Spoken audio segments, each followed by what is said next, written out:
right. Good evening, everyone. Thanks for coming out to our late session tonight. So we're going to talk to you guys today about compliance and the journey to compliance in the cloud. And we really want to share this use case with you guys from Commonwealth Bank. It's an exciting journey. My name is Eric Westphal. I'm a principal technologist for security and compliance at AWS. And I'm going to let Rovin introduce herself. So, Rovin. Hi, everyone. My name is Rovin. I'm a principal technologist based out of Sydney.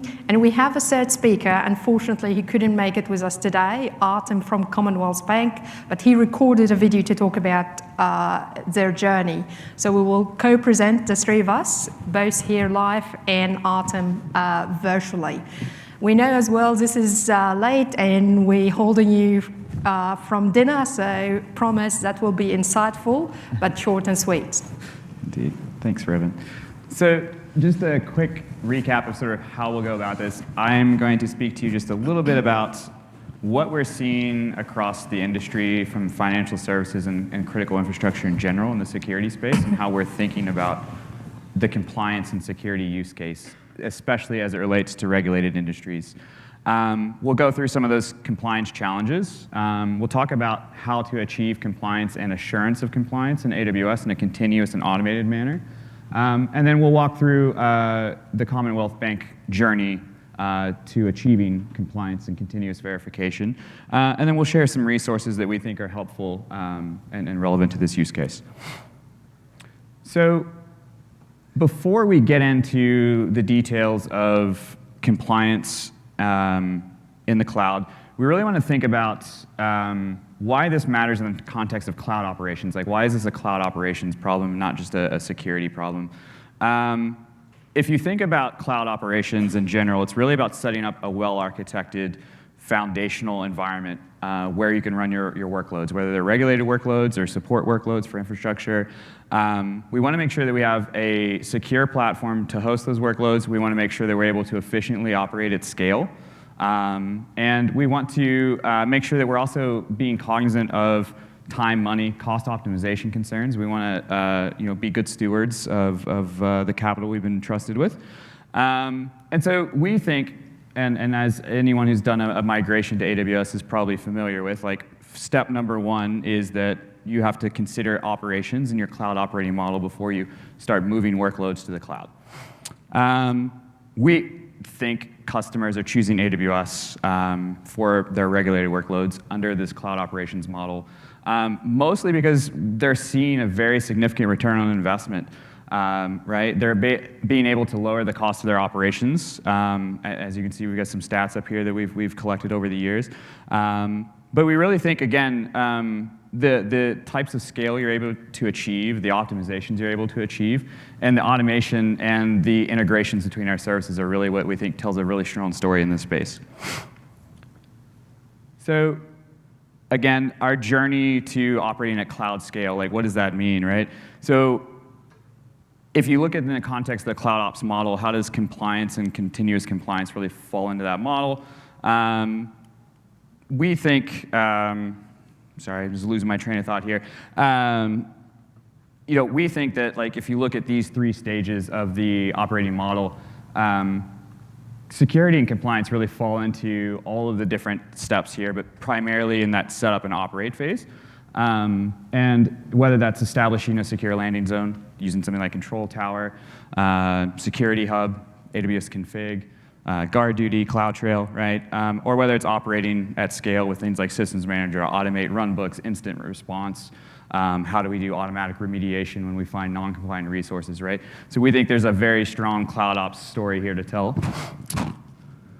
And if we move into what we're seeing at AWS as we talk to folks in the financial services industry around the world about the challenges that they're facing in the security and risk space, it's pretty obvious that now more than ever, financial services customers across the industry space are facing a really set of unique risks and compliance challenges, right? Constantly evolving regulatory requirements. If you're an international bank, or a provider, you're subject to regulations that are regional at best, and in some cases they're not always in agreement with each other, and it's very difficult to get your hands around all the different types of regulatory requirements you might be subject to based on where you're operating at, where the data is. Maybe we have data residency requirements and data boundary issues.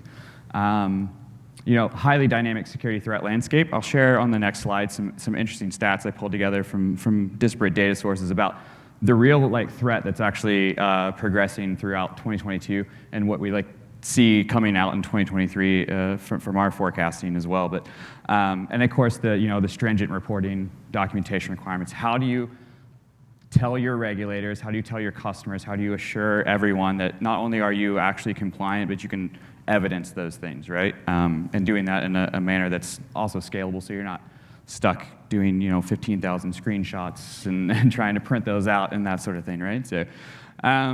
So what is the state of the threat landscape? So I pulled a bunch of data from the APWG and Verizon's data breach report, for example, here, for lookbacks in 2022 so far. And this is some pretty shocking numbers, actually. A 35% increase in ransomware attacks that target FSI workloads, regulated workloads, not any FSI workload, but the regulated workloads that are running in the cloud.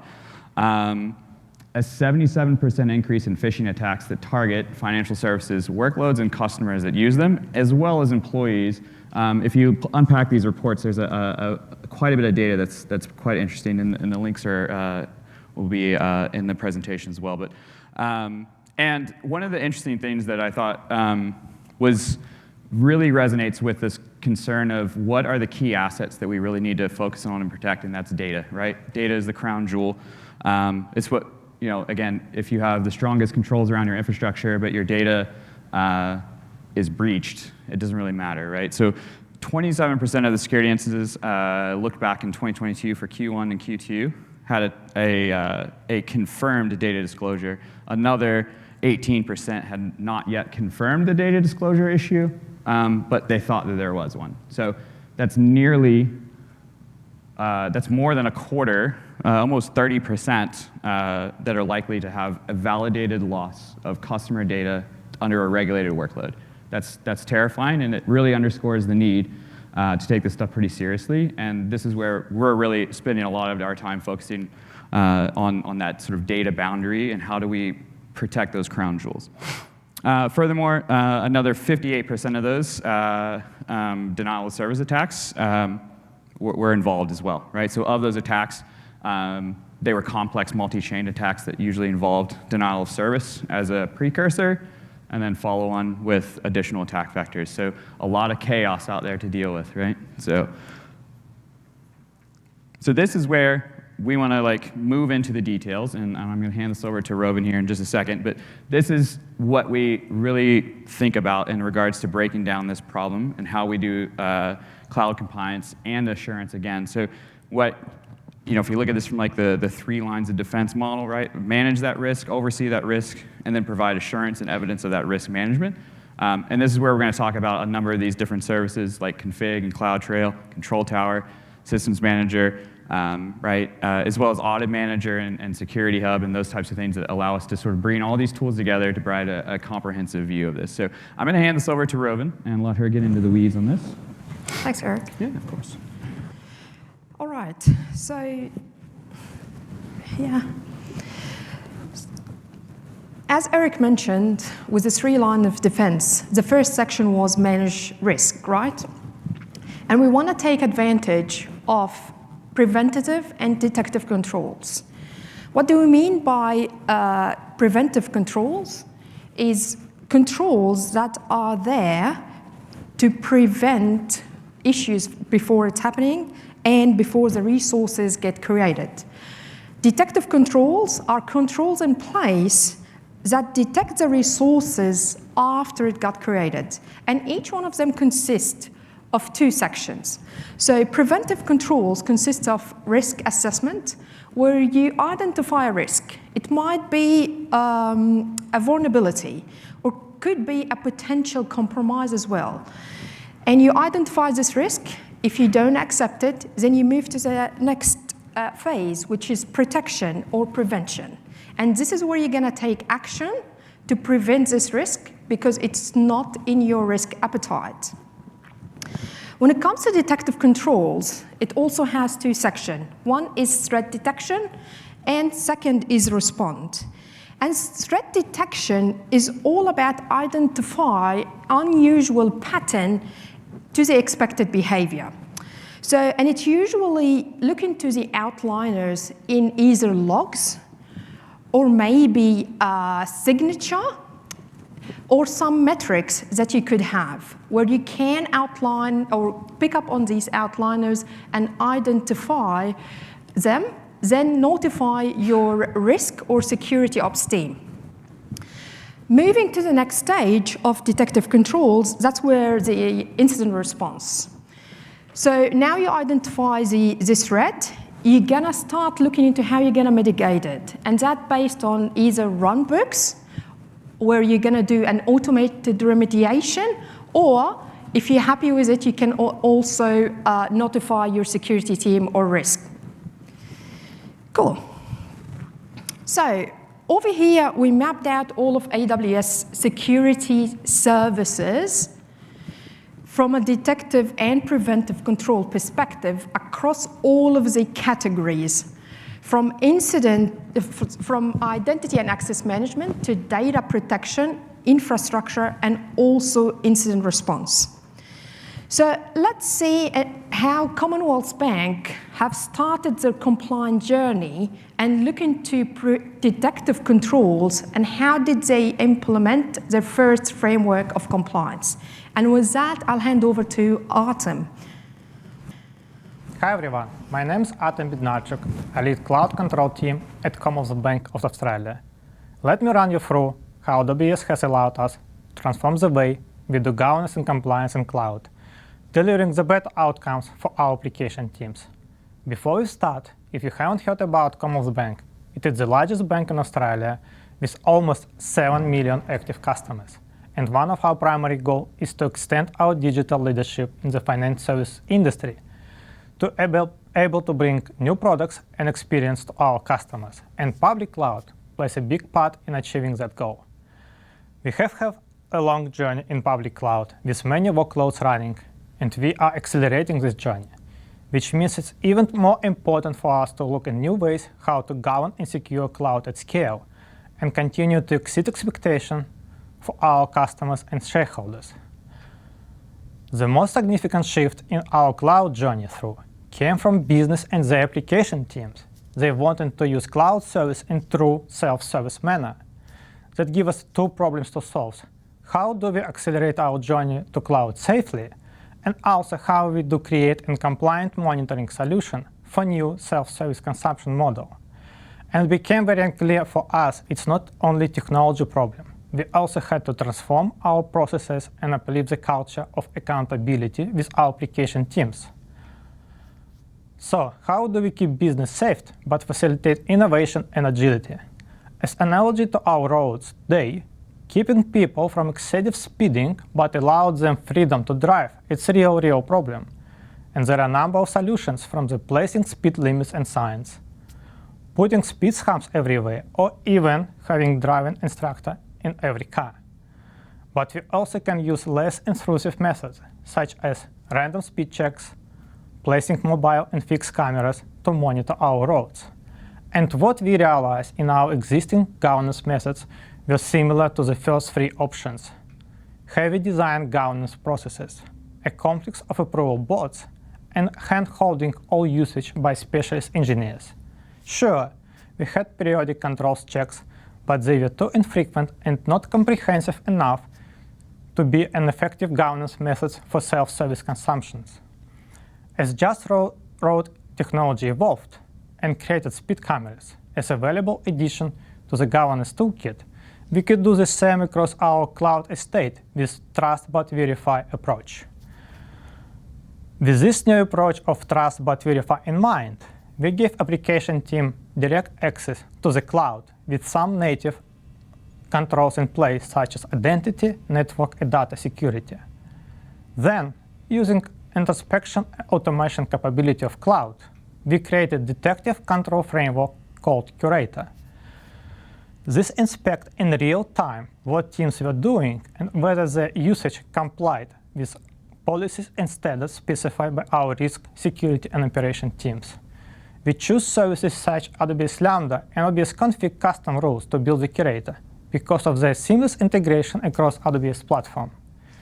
Curator provided real-time visibility via reports and dashboards not only to the risk team, but to the application team as well.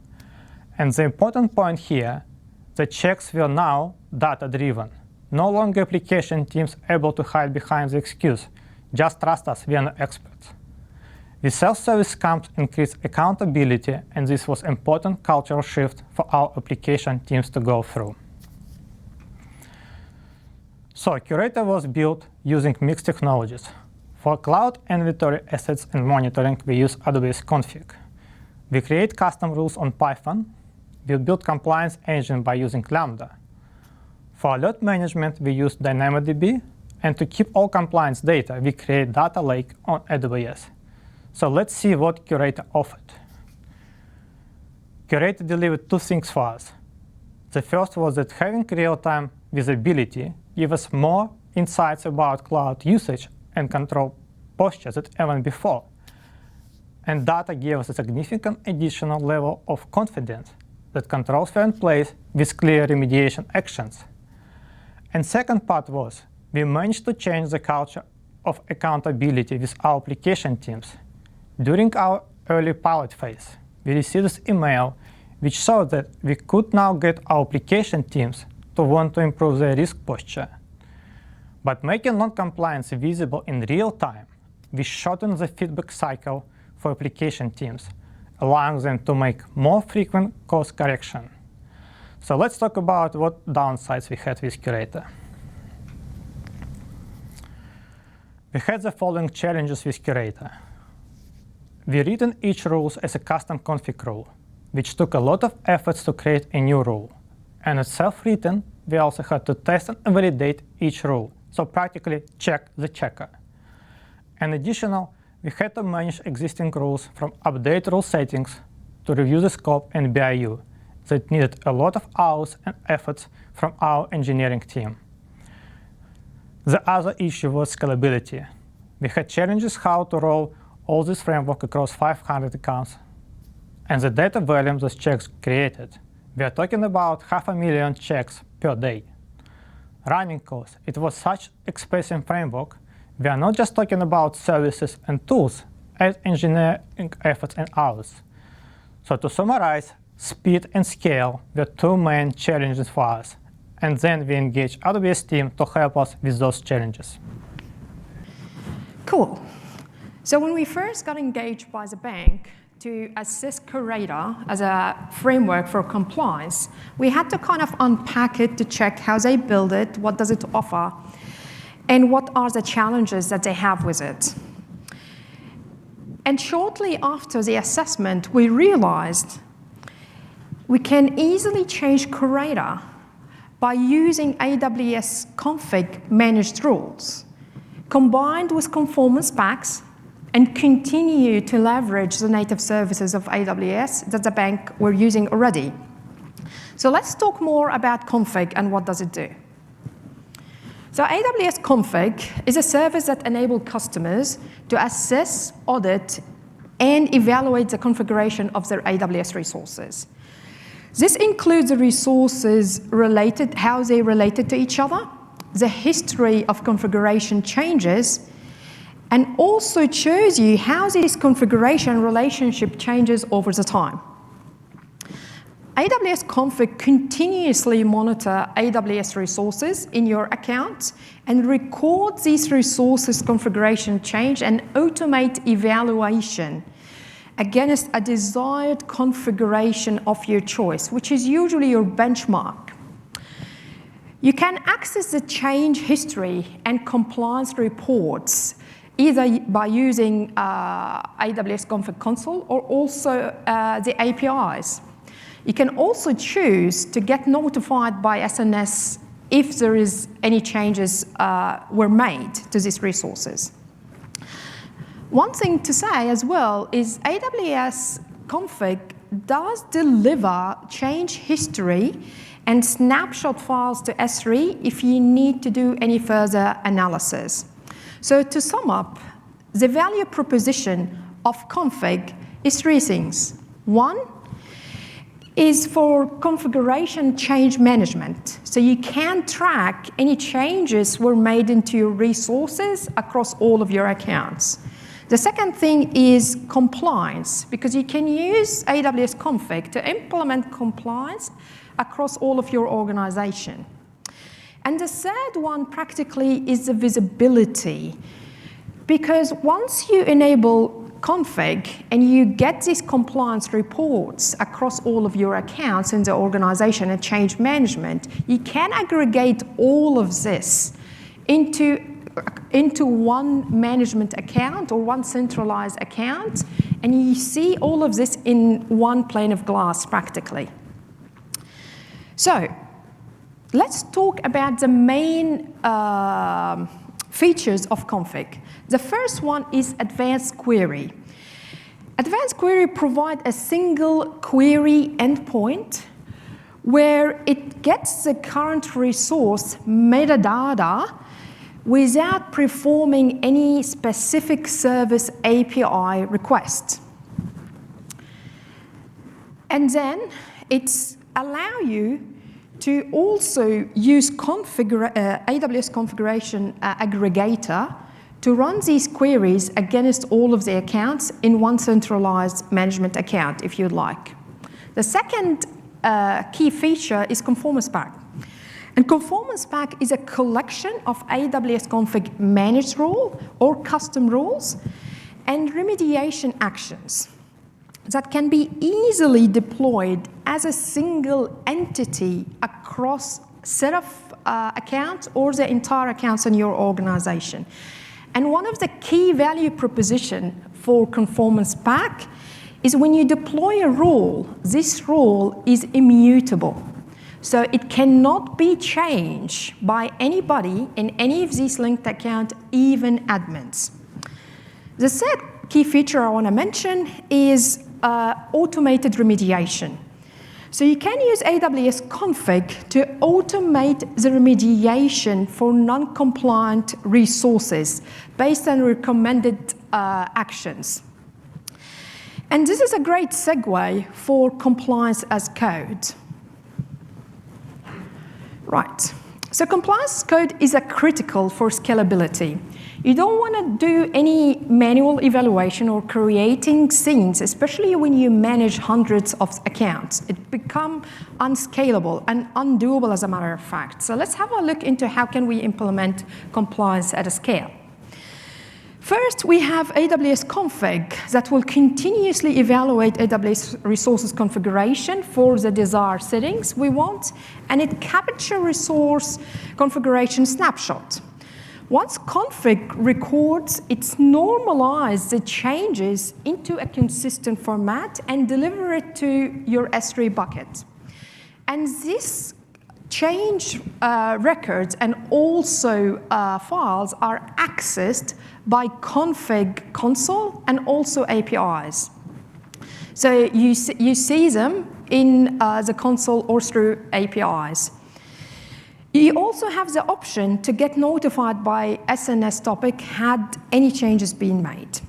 Depending on the rules that you use in config, config will do evaluation based on a set time if you use bureaucratic rules, or it will do the evaluation based on a change if you use, or what's known as trigger-based rules. So each rule is associated with Lambda, which contains the logic or the evaluation logic of the rule. When config evaluates the resources, it invokes the rule's Lambda, which checks the status of the resources. If it's compliant or not, then it reports its compliance status in config console. If it's not compliant, meaning that the resource not or violate the rule configuration, it will flag it as non-compliant resource in config.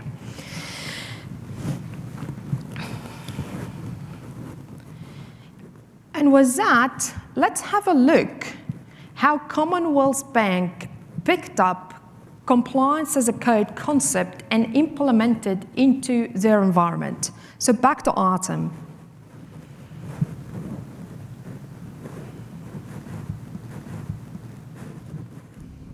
As Rowan explained how to codify compliance, it was critical in CBA to adopt compliance as a code to be able to speed up deployment at our scale of 500 accounts.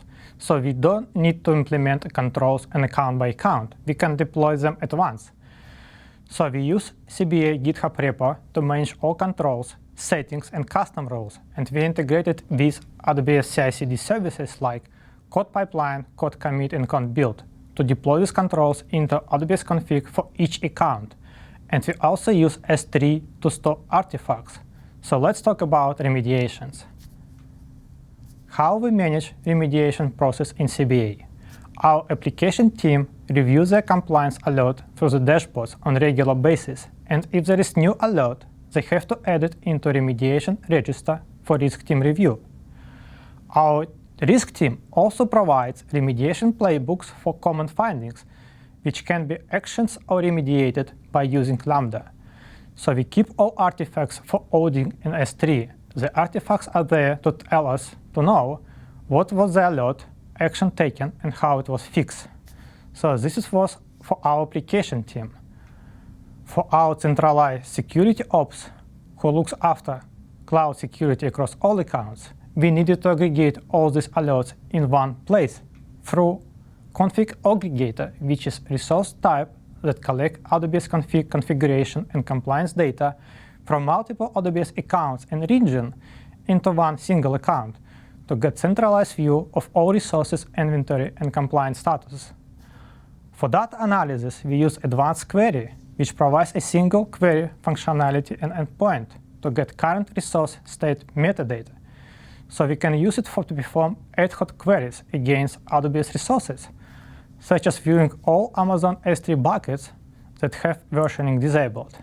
As we achieve speed and scalability, we work with AWS to optimize these services.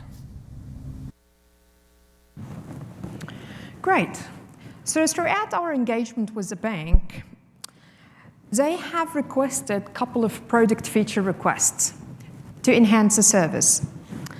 Things like integrating AWS Config findings with Security Hub. So the findings from Config can be injected into Security Hub, and the Security Ops team don't have to jump between two dashboards of Config and Security Hub. The other thing is the ability to create custom rules in Conformance Pack. So when Conformance Pack first got released, it only supported managed rules. And that's one of the product feature requests the bank have requested as well. The other thing, based on their scalability, they are the largest bank in Australia. They needed to have a larger number of rules per account per region. And that was another product feature request they asked us to implement. And we got all of these product feature requests and went back to our product team. And we told them about the use case and the need for these feature requests. And surely enough, as always, the product team listened to the feedback from the customers and went and released all of these feature requests. Another thing was cost. As any bank or any customer who cares about compliance and security, leveraging services like AWS Config is one of the key cornerstones in their compliance journey. So they came to us and said, we would love to continue to use it and use more, but we would like you also to review its pricing. And we passed on this feedback to our service team as well, who, if you haven't heard, just released this year a reduction of 58% of Conformance Pack price. On a different note, when we were going through a review of the compliance framework, we realized that the bank used bureaucratic rules on an hourly basis, which is quite aggressive. So we dig deeper into the use case of this to try to understand, is that because of an auditor request, for example, they need to run this evaluation every single hour, or because of what? And after a couple of conversations evaluating the use case, we ended up moving them to trigger-based rules. So they saved up to 40% of the cost of their evaluations. All right, so overall, we looked into how did we address the challenges that the bank had with the first compliance framework that they created, Curator, because they had clear challenges with it. And by implementing AWS Config managed rule and Conformance pack, has these pains gone or not? And what benefit did the bank gain? So the first benefit that the bank had was the deployment velocity. So now we embedded continuous and automated detection of and remediation of compliance violation directly into their CI/CD pipeline. The other thing as well is the visibility and reporting. So now the risk team and security ops able to get a view, a real-time view for their compliance status across all of the accounts, regardless of the region, at their fingertips, without going and hassling the application teams. And speaking of visibility and reports, I'm going to mention aggregation, because they're using, as you heard Artem saying, over 500 accounts.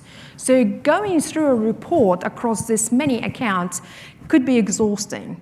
So aggregating these reports across the entire organization was one of also the key benefits that they gained out of there. The other thing is, the point is reducing the engineering time. So if you heard Artem talking about their engineering team used to create custom rules and do the evaluation. And that was taking a lot of time and effort from their side to be able to create this rule, test it, and then see the evaluation. So practically using the managed rules of config have reduced this time significantly, and that was a significant benefit because now they can focus their effort on something else when it comes to security. The other thing is Conformance pack immutable rules. As any customer who has auditors at their back or have certain security benchmark, having immutable rules is a peace of mind. When you deploy a rule and you know for a fact there is no one in your organization, even with an admin access, can change this rule. And it's quite powerful. So with that, we've addressed the pains or the challenges Commonwealth Bank had with Curator. And we also define a new set of compliance framework that they gained out of it when it comes to speed and scalability. But we didn't stop there. After implementation of Config and Conformance pack, we wanted to continue on that joint journey between AWS and the bank to uplift the security and capabilities of their security posture. So we looked into what else can we do from a detective control perspective that enhance their visibility and get them to respond to any issue without having an impact on their system. And when we looked into the detective controls, and I did show this part of this slide earlier, we looked into, okay, it's maybe time to look into threat detection and implement GuardDuty. So let's check it out. So GuardDuty is a threat detection service on AWS and continuously analyze AWS sources to produce finding based on a threat that has been identified. We identify threat around different resources. So your Amazon S3, for example, the object that you have there, containers workload, it could be EC2, and also the actual accounts and users. GuardDuty works on a different data source by default. Things like VPC flow logs, DNS query, and also CloudTrail events. And it produces findings in a category from low to medium to high. So it's easier for you to know which one you need to action. The findings that GuardDuty produce, you can consume it from the console or also through APIs, and you can also use EventBridge as well to consume these findings. And if you do have an ITSM tool, you can use it and integrate that with Config to feed in these findings into your ITSM, whether it's Jira, ServiceNow, or else. You can actually inject these findings in your ITSM tool, and you will and tag certain teams to change the compliance of certain risk. All right, so all of this really focused to give you the right information so you can make informative decision on how you're gonna mitigate these threats. So let's talk about or have a deeper insight how the GuardDuty workflow works. So we mentioned before, GuardDuty works on different, it's actually 5 different set of data or data source, which is things like VPC logs, CloudTrail events, and DNS queries. It also look into outbound query from AWS. So things like DNS query host, CloudTrail events, S3 data plane events, and EKS control plane. All of these data sources automatically and continuously injected into GuardDuty. So you don't really need to turn on anything. It's automatically get done in the background once you enable GuardDuty, which is quite great. And regardless of your scalability, whether you use one EKS cluster, for example, or 100, it doesn't matter. All of these logs will be injected automatically. So GuardDuty will gonna produce different kind of detections. One focus on threat intelligence. So we get the threat intelligence from 2 of our partners, which is CrowdStrike and Proofpoint, as well as AWS threat intelligence generated by our internal AWS team and used internally within AWS and Amazon platform. So you're able to detect on these threat intelligence things like Bitcoin mining or any communication to bad known servers. Another thing as well is detecting anomaly. And this is where GuardDuty use machine learning in the background to learn about the normal operation within your account. What does the normal pattern look like?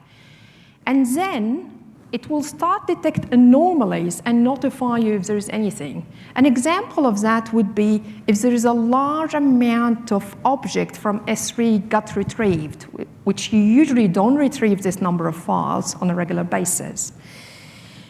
We did mention before, it does actually categorize the findings into categories, so it's easier for you to execute them into high, medium, and low. And if you do have, or if you do use AWS Security Hub, it automatically flows these findings into Security Hub dashboards. So let's talk more about Security Hub. So, from security monitoring and detection, Commonwealth Bank use a set of AWS security services, or native security services from AWS. Things like GuardDuty for threat detection, Macy for S3, Inspector to inspect EC2 and EKS for any vulnerabilities, and also IAM Access Analyzer to analyze the access pattern and see what doesn't make sense. And they obviously use Config, AWS Config, and Conformance pack for compliance. And then they started to use Security Hub and aggregate all of these security findings from all of the services that I've mentioned into the dashboard of Security Hub. So the security ops team don't need to jump across all of these services dashboard and finding to find out what is happening. They just go to Security Hub and they will be able to know exactly what happened across the board in all of the accounts and finding that each of these services have triggered. And then they can also take actions. All right, so here's a simple Security Hub aggregator dashboard, by the way. So you can see the region. You can also add or subscribe regions. You can see the category over there that got identified from critical, low, medium, and critical high, medium, low. And then here is the dashboard for the finding itself. So Security Hub consumes and aggregate, then prioritize the finding from all of the AWS native security service, and this is really great, it also aggregate and able to inject finding from third-party partners. So if you use partners for security, like for example, antivirus or things like that, I'm not going to mention name, but you can actually, if you find this vendor or this partner supported by Security Hub, you can inject these security findings and have it as well in the same dashboard. So the Security Hub finding includes things like the severity of the finding itself, the region, the product nature, and also the resource ID. So you know exactly what you need to do and what to trigger when it comes to remediation. So let's see how Commonwealth Bank leverage both GuardDuty for threat detection and Security Hub to aggregate all of these findings within their environment to uplift detective controls and security posture. So back to Artem.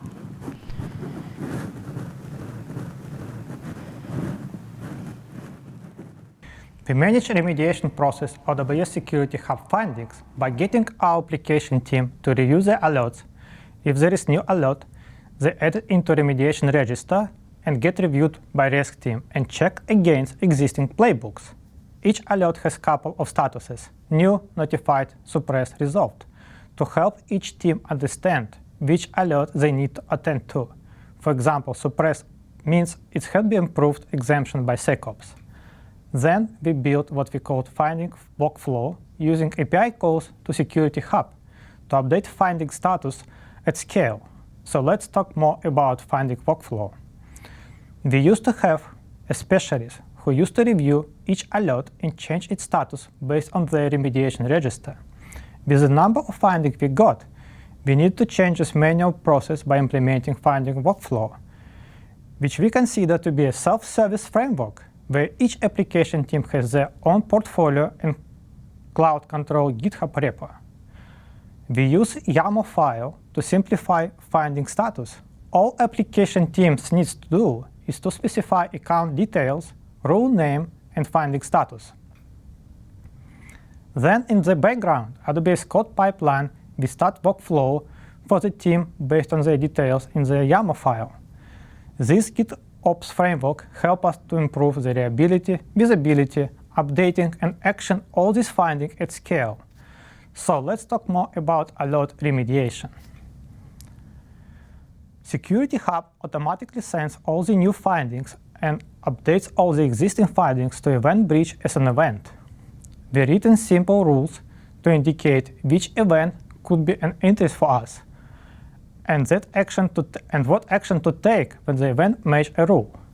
The main action we use that automatic triggered invoke AWS Lambda, invoking Amazon EC2Run command, notify Amazon SNS topic or Amazon SQS queue, or sending findings to ITSM tools. We also configure event bridge rules to respond to those events. All right. So to wrap up practically, Commonwealth Bank constantly looking for ways to transform governance mechanism using the latest capabilities of AWS in cloud, balancing the compliance and enablement to practically reduce friction. They also leverage or use compliance as a code to speed up deployment, which was a critical aspect for their scalability. Another thing is leveraging AWS Config, especially managed roles and conformance packs. And I gotta point out the immutable rules of Conformance pack because that was a game changer and peace of mind for their security ops team.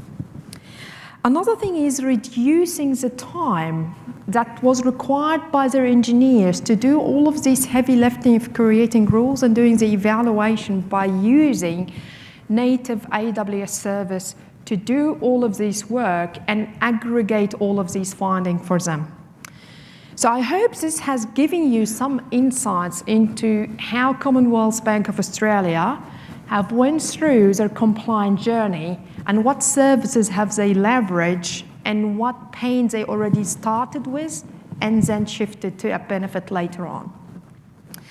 So I've got a couple of resources here for you that might be beneficial to get you started on your own compliance journey. So all of these are AWS resources that can help you either start your compliance as a code or help you using some of the samples we have in our GitHub repository. I also want to point out our AWS Cloud Operation booth at the, I think, Expo. So if you have any questions about cloud operations and AWS or security and compliance, feel free to pop in there. There were plenty of AWS folks that will help answer your questions. And with that, I hope this session's been informative for you and you got some insights from another customer that we have who use AWS services to achieve compliance at a scale. Thanks, everybody.